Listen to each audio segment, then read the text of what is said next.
Lady Cecily Arden's new bedroom had been prepared perfectly. Fresh roses stood beside the bed. Her initials had been embroidered upon the pillows. 6 new gowns hung inside the wardrobe. Even her favourite lemon cakes waited beneath a silver cover. There was only one problem. Someone had locked the room from the inside. Cecily stood in the upper corridor of Morrowmere House, while Duke Roderick Mowbray struck the door with the head of his walking cane. "Open this immediately." No one answered. Behind them, 2 footmen held Cecily's travelling trunks. Neither servant looked surprised. Roderick struck the door again. "This room was prepared under my instruction." The older footman lowered his eyes. "It was prepared under Her Grace's instruction." Cecily looked at the Duke. "You said the Duchess had left. She was supposed to leave yesterday." "Supposed to?" Roderick ignored the question and turned toward the servants. "Where is my wife?" "In the winter dining room." "Who is inside this chamber?"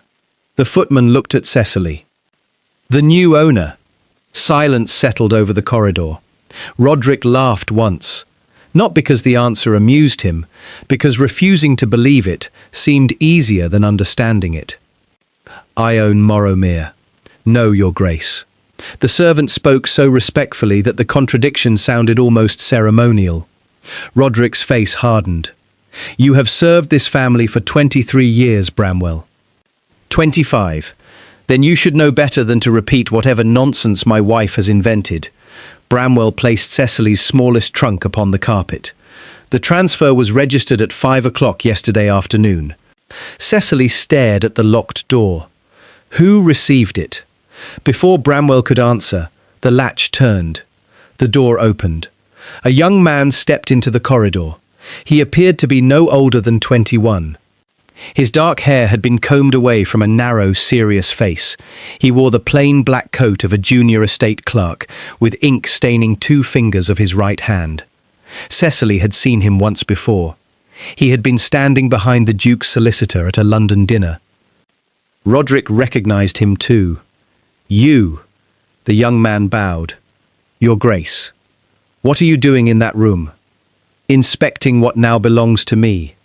Cecily looked past him. The roses, gowns and embroidered pillows remained exactly as she had imagined them during the journey. Everything prepared for her stood inside a chamber now claimed by a stranger.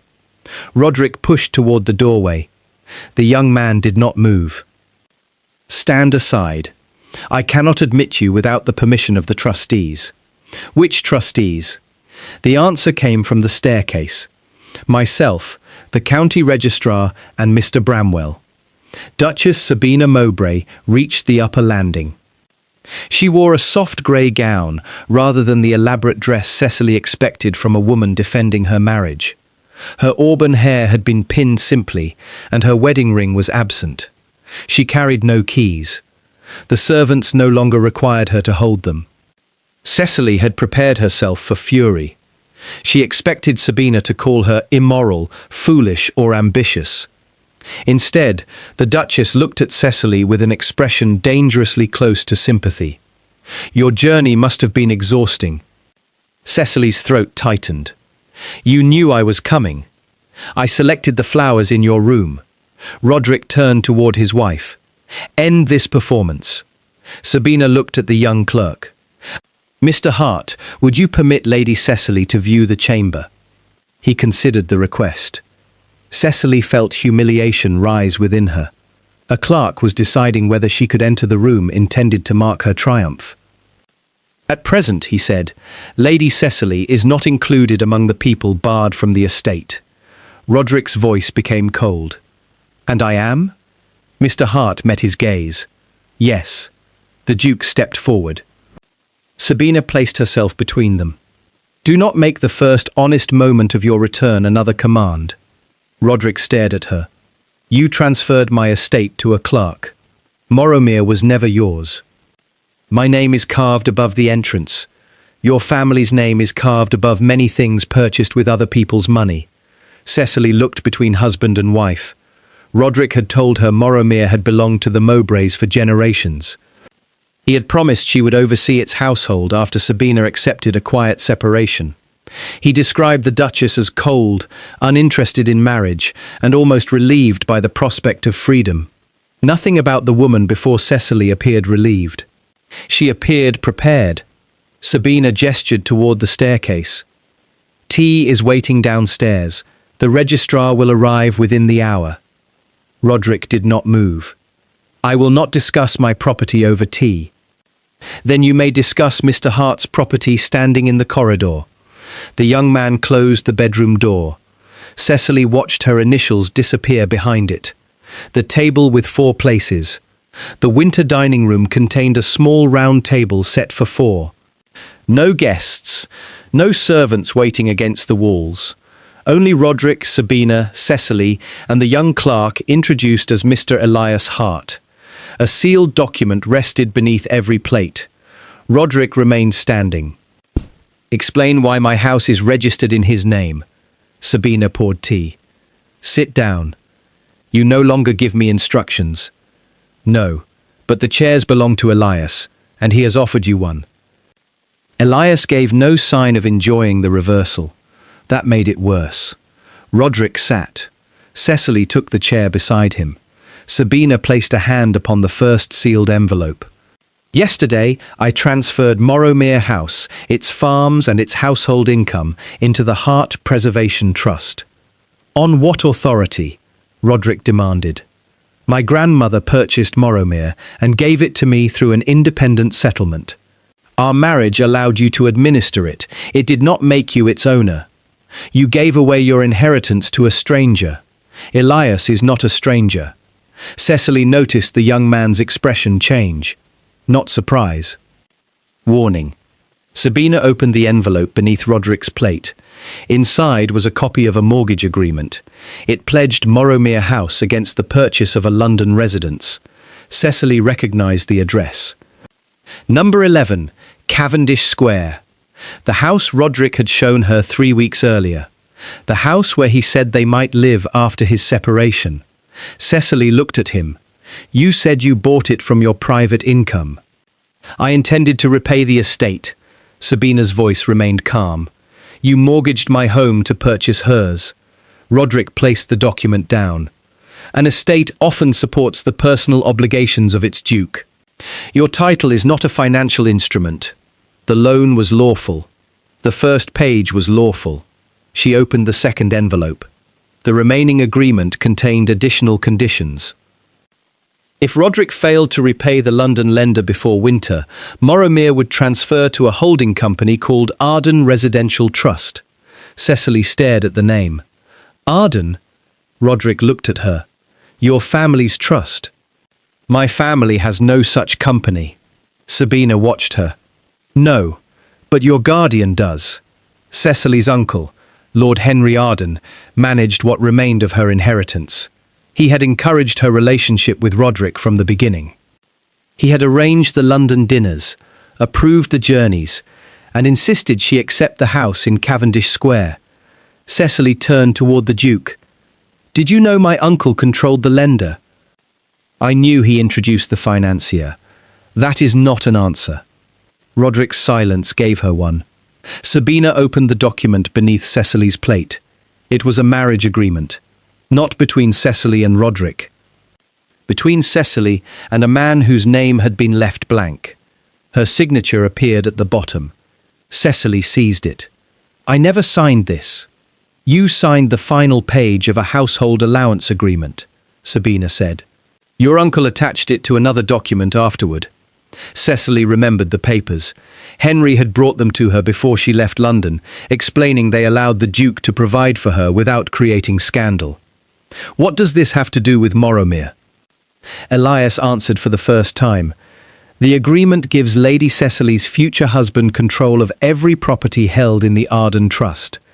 Cecily looked again at the blank line. My future husband has not been named. He was waiting to learn whether Roderick successfully removed the estate from Sabina, Elias replied. Roderick stared at him. You speak as though you understand the plan. I was part of it. The words changed the room. Sabina set down her cup. Cecily looked at Elias's ink-stained fingers. You worked for my uncle. For 4 years. You were at his London house. Yes. Why? To find the papers connecting him to Moromere's mortgage. Roderick leaned forward. You entered my solicitor's office under a false name. No, Elias Hart is my name. Then why would Henry Arden trust an unknown clerk? Elias looked towards Cecily. Because he believed I belonged to him. Cecily felt something cold move through her. What does that mean? Elias took a small miniature portrait from his coat and placed it upon the table. It showed a woman with Cecily's eyes and the same soft curve of the mouth. Her mother. Lady Margaret Arden had died when Cecily was 12, or so she had been told. Beside Margaret stood a small boy. Cecily stared at him. I had no brother. You had a half-brother, Elias said. She looked at his face again. The resemblance had been hidden by age, distance, and the certainty that no such person existed. My mother never spoke of you. She was forbidden to. Who was your father? Elias looked at Roderick.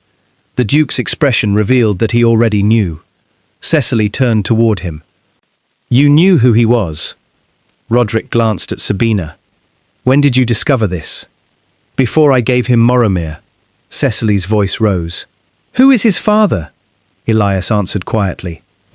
The previous Duke of Mowbray, Roderick's father. Cecily looked from Elias to the Duke beside her. That made Elias Roderick's half-brother, an unrecognized son of the old Duke and Cecily's mother. The stranger in her prepared bedroom was connected to both families. Roderick stood so quickly his chair struck the floor. My father never acknowledged you. He provided for me through a private settlement. A settlement that proves nothing. It proves he used Margaret Arden's inheritance to repair Moromere after the eastern wing collapsed. Sabina opened the final envelope. Inside were building accounts, letters, and a trust agreement signed by the old Duke. Margaret's money had saved the estate. In return, the old Duke promised that any child born from their relationship would receive permanent residence and a controlling share in Moromere's income. After Margaret died, Henry Arden concealed the agreement and forced Elias into his household as a dependent clerk. Cecily stared at the man she had just learned was her brother. You have been alive all these years. Yes. And you never found me. I wrote. How many times? 27. She remembered her uncle occasionally mentioning letters from people seeking money. She had never been permitted to see them. Sabina looked at Cecily.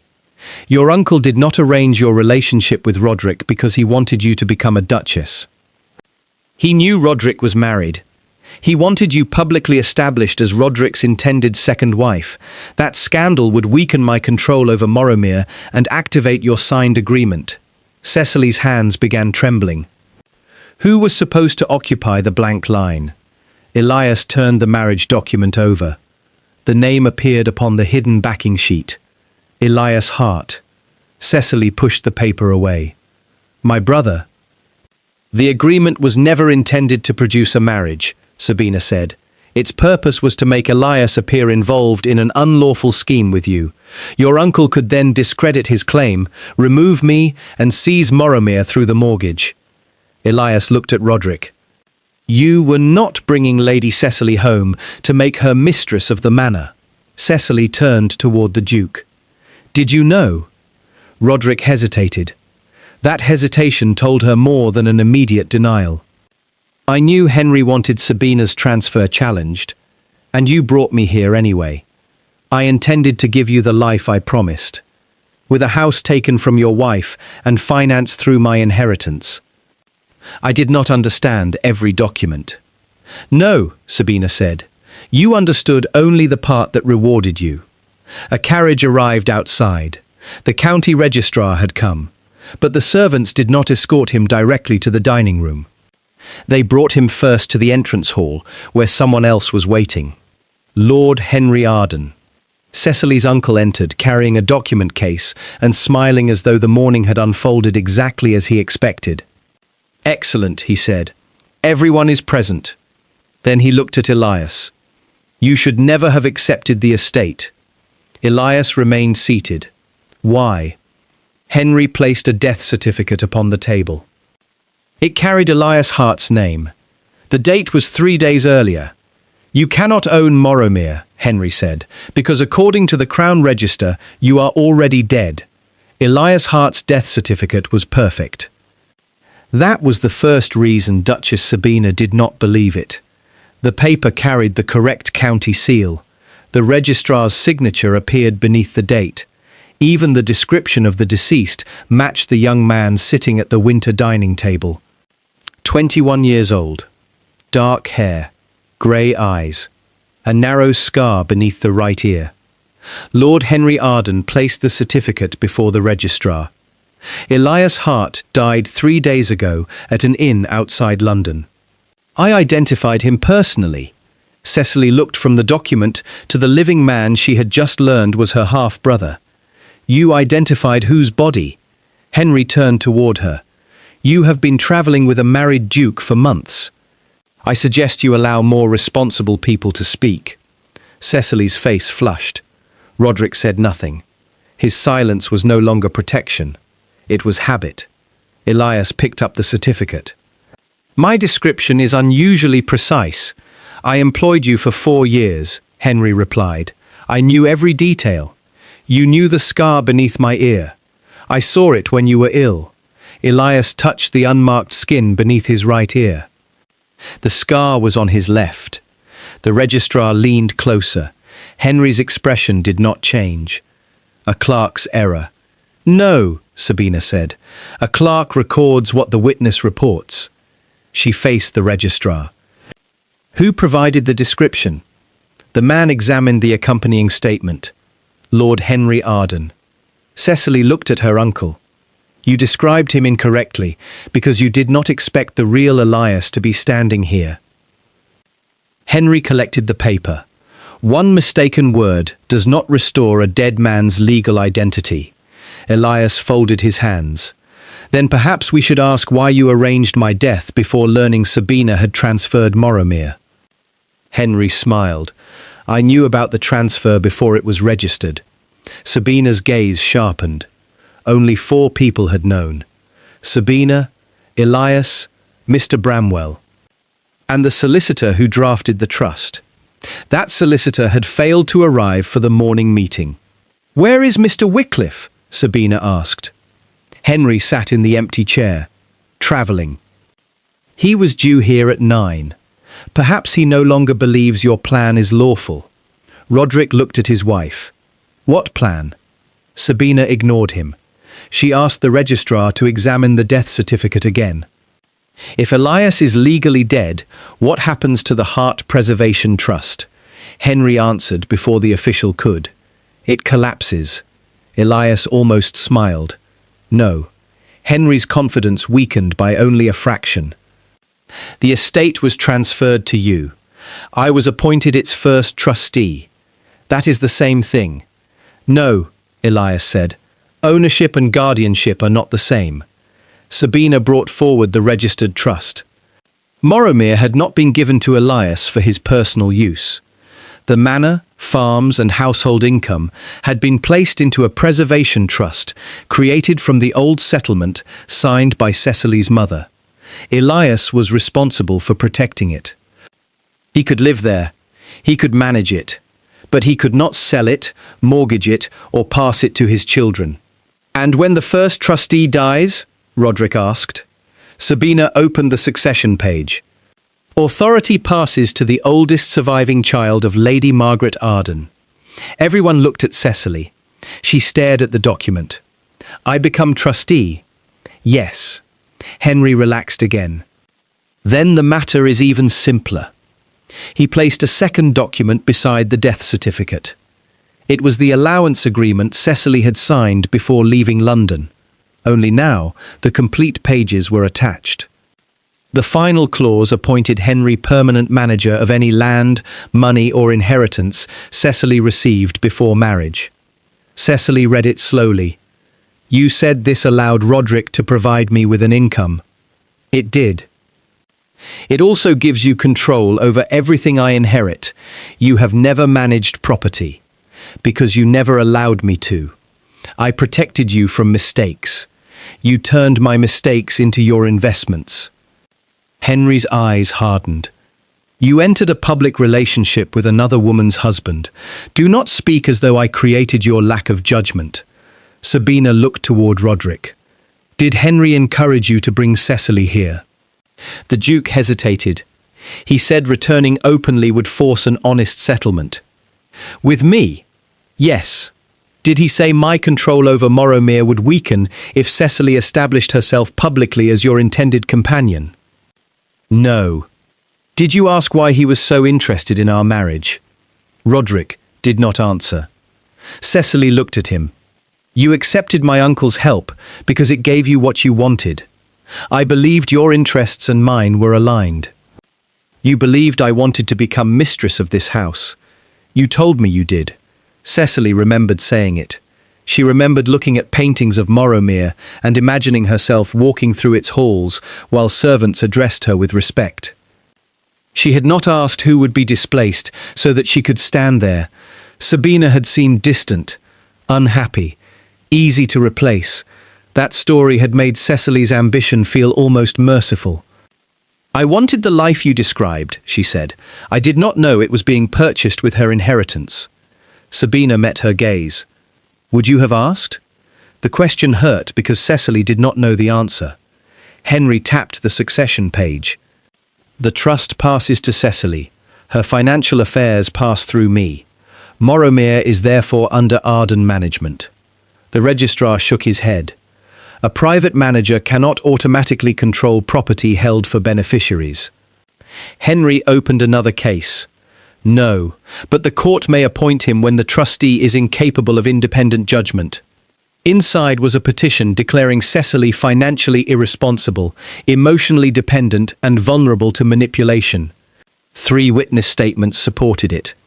Her former companion, her London dressmaker, and Duke Roderick Mowbray.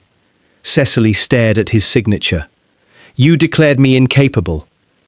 Roderick took the page. I signed a statement saying you required financial protection. Why? Henry said your creditors were threatening to seize your inheritance, so you helped him take control before they could. I thought I was protecting you. Cecily laughed once. There was no amusement in it. Every man in this room claims control was protection. Sabina looked at Roderick. When did you sign? 2 weeks ago. After you promised Cecily she would live at Cavendish Square? Yes. And after you decided to bring her to Morrowmere? He understood where the question led. Yes. Sabina faced the registrar. The Duke believed Cecily capable of replacing his wife, overseeing a London household, and helping establish a second life.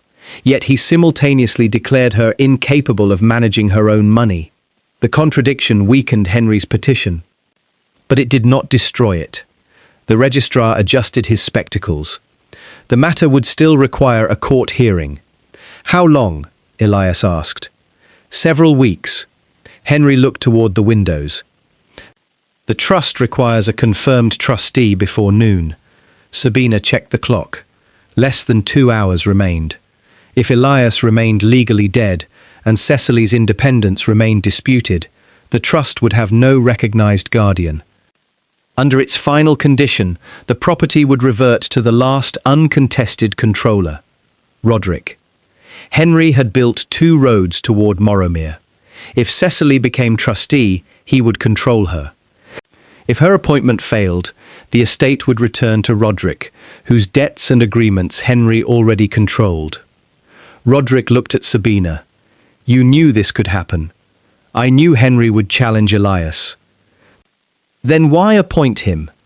Because Henry believed Elias remained trapped inside his household. Elias removed a small notebook from his coat. For 4 years, he had copied every letter, transaction, and instruction Henry gave him. The accounts showed money removed from Cecily's inheritance, payments to the lender behind the Morrowmere mortgage, money given to Roderick's secretary, and 1 payment to a registrar's clerk 3 days earlier. Henry looked toward the county official. "I did not pay you." "No," Elias said. "You paid the clerk who entered my death." The registrar examined the account number. Recognition crossed his face. "My deputy, Mr. Corbin." Henry remained composed. "A payment proves no crime. It proves interest," Sabina replied. "Interest is not fraud." "No, but the body registered under Elias's name may be." The room became silent. Cecily looked at Elias. "Was someone buried using your identity?" He opened the notebook to its final page. "Henry employed another young clerk, called Edward Hart." "No relation?" she asked. "He was an orphan given my surname after entering the household." Elias looked at Henry. "You created a second Elias Hart 6 years ago." Henry did not deny it. One name had been divided between 2 men. The real Elias handled confidential documents. The second appeared on wage records, lodging accounts, and official registrations. If either man became inconvenient, Henry could decide which identity survived. "What happened to Edward?" Cecily asked. "He became ill while traveling," Elias said. "Henry used my description when registering him." Henry finally showed anger. "The young man had no family. The innkeeper needed a name. You gave him mine because you needed me dead. I gave him a respectable burial. You erased him twice, first by replacing his name with mine, then by calling it kindness." The registrar closed the death certificate. "I will suspend this record until the identity is investigated." Relief crossed Cecily's face, but Henry smiled. "Suspension does not restore legal life." The official reluctantly nodded. Not before noon. Elias remained unable to act as trustee. Cecily's appointment remained vulnerable. Sabina stood. "There is one method left." She instructed Mr. Bramwell to bring Cecily's prepared bedroom downstairs. Roderick frowned. "You cannot bring a room downstairs. Not the furniture." The servants returned carrying the wardrobe mirror, the embroidered pillows, the jewelry case, and the silver cover from the plate of lemon cakes. Each object was placed before Cecily. A small label had been hidden beneath every item. The gowns had been purchased using money from her own inheritance. The jewelry had belonged to her mother. The silver cake cover came from the Arden household collection. Even the embroidered fabric had been charged to Cecily's private account. Roderick had presented everything as gifts. Henry had used her money to create the appearance of the Duke's generosity. "You prepared that room?" Cecily asked Sabina. "I recovered the items from Cavendish Square." "Why place them inside Morrowmere?" "Because I needed you to see the life Henry and Roderick prepared for you." Sabina turned the mirror. A hidden panel opened in its back. Inside was a letter from Margaret Arden. Cecily recognized her mother's handwriting immediately. The letter had been written shortly before Margaret's death. "My children, Elias and Cecily, must never be placed under Henry's permanent control. If Morrowmere is restored through my settlement, neither child may hold it for personal luxury. They must preserve it for the families whose work and money sustained it." Attached was a list of 86 households: gardeners, farm workers, housemaids, carpenters, tenant families, people whose unpaid wages and hidden contributions had repaired Morrowmere after the old Duke exhausted Margaret's inheritance. Elias had not been intended to own the estate. Neither had Cecily. They were meant to return it. Henry stepped toward the letter. "That has not been authenticated." The registrar examined Margaret's seal. "It matches the original settlement." Sabina placed 2 deeds before Cecily.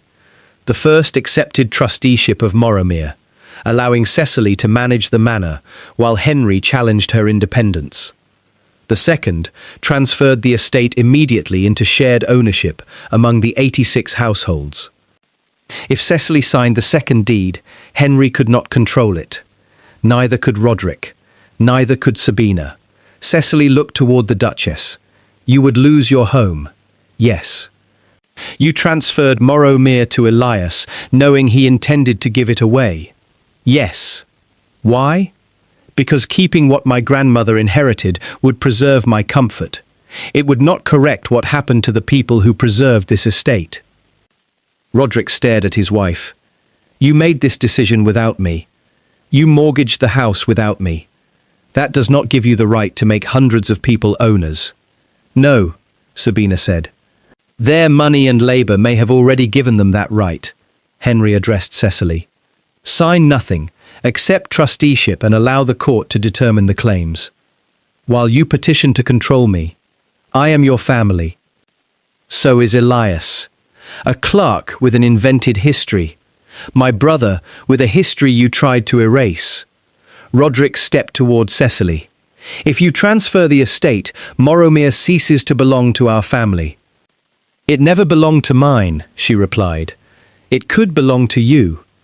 That was the temptation hidden beneath everything. Cecily had arrived, expecting to become mistress of the manor. Now, through a legal accident, she might truly control it. She could remove Sabina, reject Henry, refuse Roderick, keep Elias as advisor. The house she had once entered as another woman's replacement could become hers without marrying anyone. Elias looked at his sister. I will not tell you which deed to sign. Why? Because Mother's letter gave us responsibility, not the right to command one another. The clock began striking 11. 1 hour remained before the trust failed. Then the doors opened. 86 representatives from the named households entered the winter dining room. Sabina had invited them before transferring the estate. They filled the corridor and entrance hall, waiting to learn whether Cecily would accept control over them or return what Margaret believed they had earned. Roderick looked at his wife. You turned our marriage into a property tribunal. No, Sabina replied. Your mortgage did that. You knew Cecily would be humiliated. I knew she deserved to learn she was being used. Cecily looked between the two deeds. One would make her mistress of Morrowmere. The other would ensure the manor could never belong to a single master again.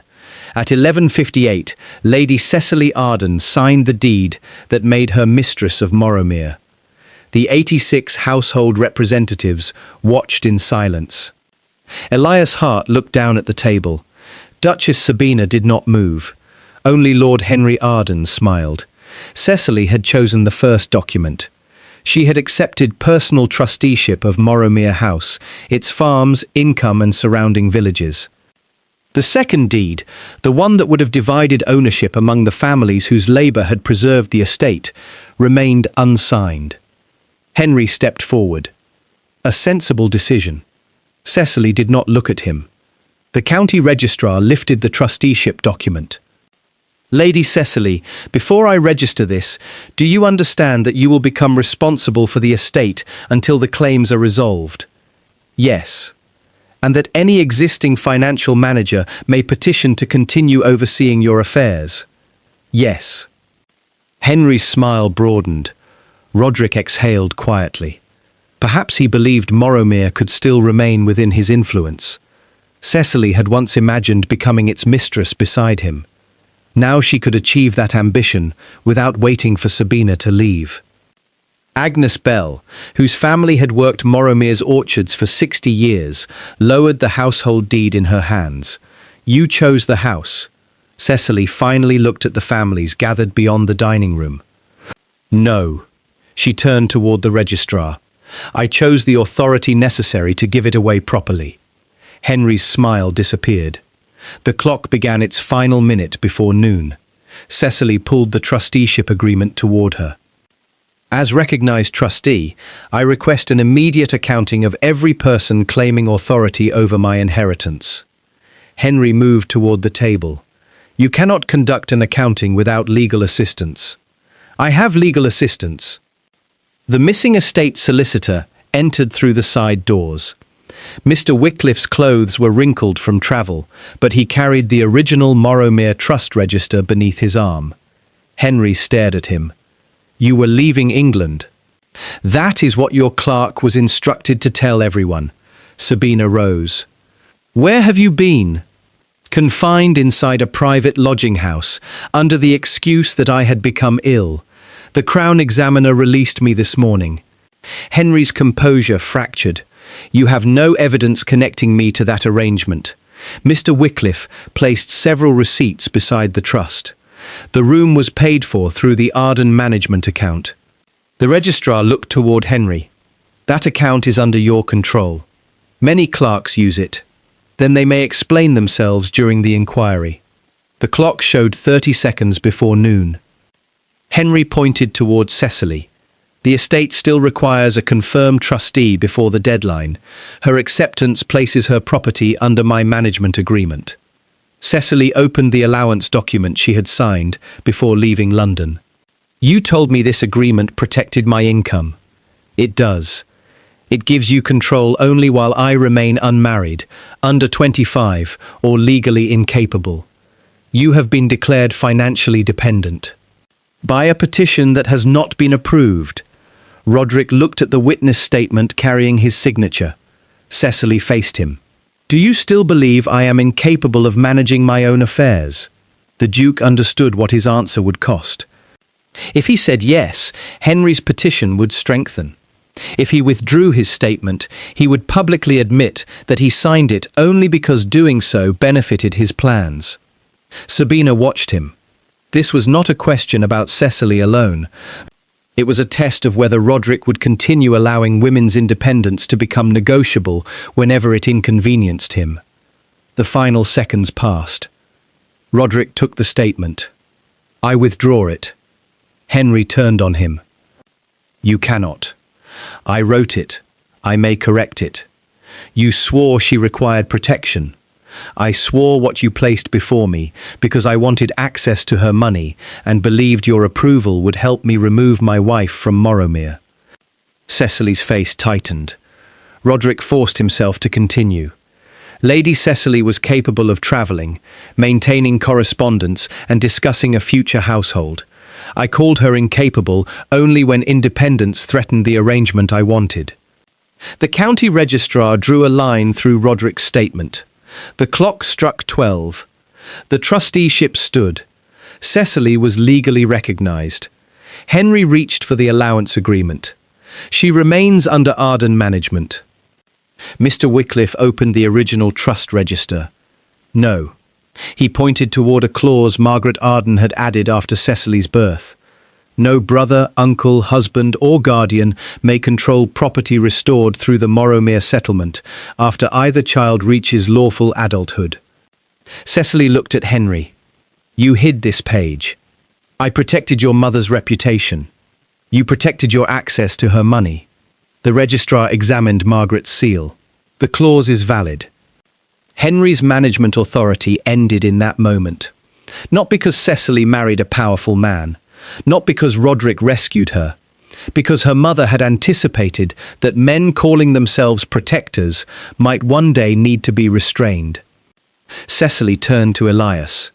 You are the first trustee named in the settlement. I am legally dead, temporarily disputed, which still prevents me from acting. Then act as a witness. Elias approached the table. Cecily opened the second deed. Henry stepped between them. You have been trustee for less than 5 minutes. You cannot transfer a ducal estate to servants and farmers without examining its future. One of the household representatives answered. We have examined its future every day while repairing its roofs, planting its fields and paying rent. Henry ignored him. He looked at Cecily. Morrowmere could make you independent. No husband could control you here. No duchess could look down upon you. No society hostess could whisper that you were merely another man's companion. The temptation remained powerful because it was true. Cecily had spent years entering rooms through someone else's invitation. First her uncle's, then Roderick's. Morrowmere could give her a name no one could dismiss. She looked toward the manor windows. I wanted this house before I knew what it cost. Henry lowered his voice. You still deserve it. Why? Because Margaret Arden was your mother. She was Elias's mother too. You are her legitimate daughter.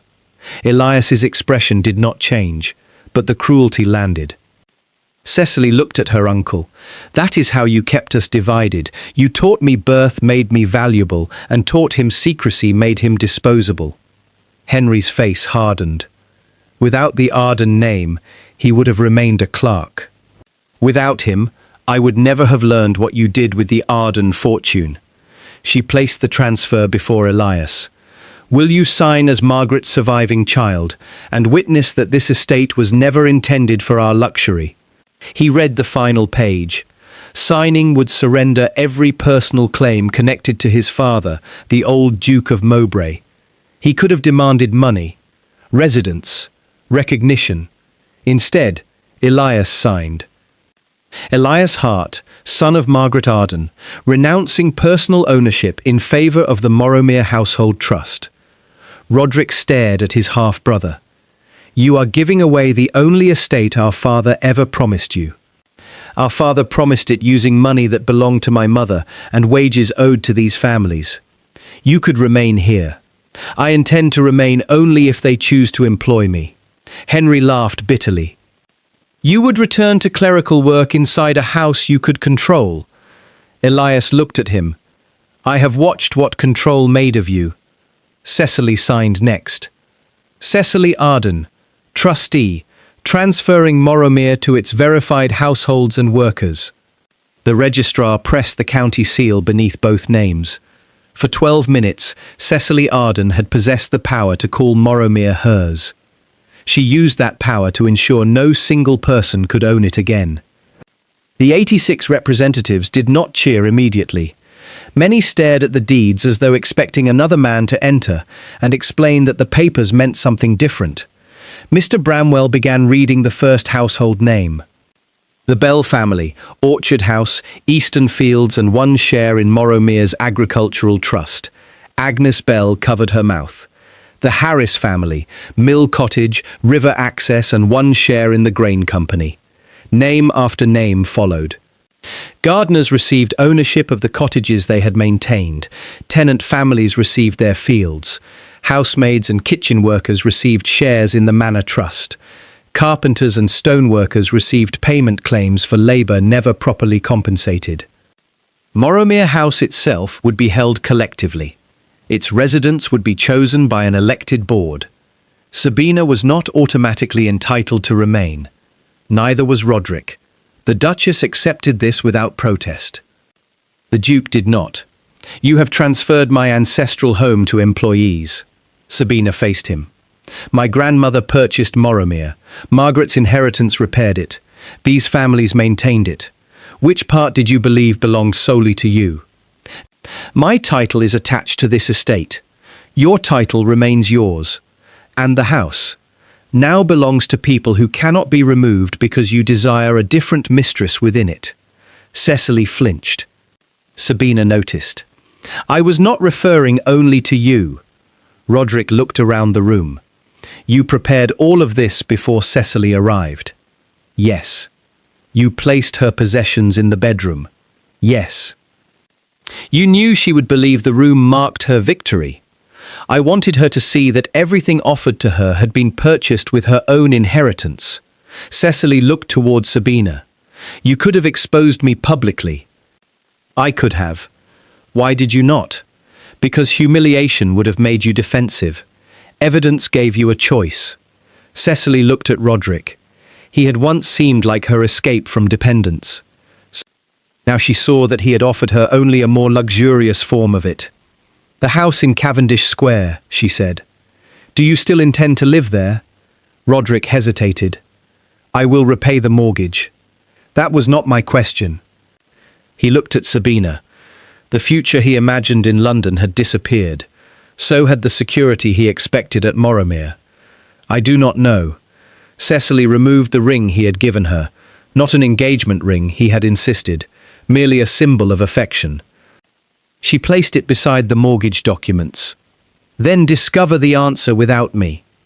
Henry attempted to leave during the confusion. Elias blocked the doorway, not with force, with the account notebook. "You will remain until the registrar copies every transaction involving Cecily's inheritance." Henry looked toward his niece. "You would permit a clerk to detain your own uncle," Cecily answered calmly. "I would permit an estate trustee to preserve evidence." The county officials escorted Henry to the library, where his accounts were examined. The false death entry for Elias was cancelled after the deputy registrar admitted receiving payment to enter it without viewing the deceased. Edward Hart's true identity was restored in the burial record. For the first time, even the forgotten clerk received his own name back. Henry lost control of the Arden accounts and was ordered to repay money removed from Cecily's inheritance. He did not leave ruined, but he left without authority over either child he had spent years controlling. The new Morrowmere board held its first meeting that evening. Agnes Bell was elected chairwoman. Mr. Bramwell became estate secretary. Elias was offered the position of chief archivist, responsible for restoring every erased wage, birth and ownership record. Sabina requested temporary residence in the Western apartments. The board granted it for 1 year. Roderick requested the Eastern suite. The board refused. He stared at Agnes. "I am the Duke of Mowbray, and you mortgaged this manor to purchase another woman's house," she replied. "The village inn has an available room." Roderick looked towards Sabina. "Will you allow this? You are asking me to exercise the control we just removed from ourselves." He had no answer. He left Morrowmere that night, carrying only the luggage he had brought. Months later, Sabina filed for a formal separation. She did not do so to punish Roderick. She did it because remaining married solely to preserve appearances would make dishonesty the final owner of their relationship. Cecily moved into a modest house, restored with money recovered from Henry's accounts. She declined every society invitation, describing her as the woman who nearly stole a duchess's husband. Instead, she established a legal office, helping women read inheritance and allowance agreements before signing them. The room prepared for her at Morrowmere became part of that office. The embroidered pillows were unpicked. The expensive gowns were sold. The wardrobe mirror containing Margaret's letter remained. Above it hung one sentence: "A future offered by someone else may contain a lock hidden inside the gift." A year after the transfer, Cecily returned to Morrowmere for the opening of its public archive. She found Sabina standing beside Margaret Arden's portrait. For a moment, neither woman spoke. Then Cecily said, "I came here believing I would replace you." Sabina looked toward the crowded hall. "You were invited to believe that. I still chose to believe it. Yes." Cecily appreciated that Sabina did not erase her responsibility. "Do you forgive me? I no longer arrange my life around resenting you." It was not the comforting answer Cecily expected. It was more honest. Elias joined them, carrying the restored household register. For the first time, Margaret's 2 children stood beneath her name together. Not as hidden son and legitimate daughter, not as rivals for an inheritance. As the people who had returned it, Cecily had arrived at Morrowmere, expecting to become mistress of the manor. For 12 minutes she did. Then she discovered the most powerful thing she could do with ownership was refuse to become another person who kept it.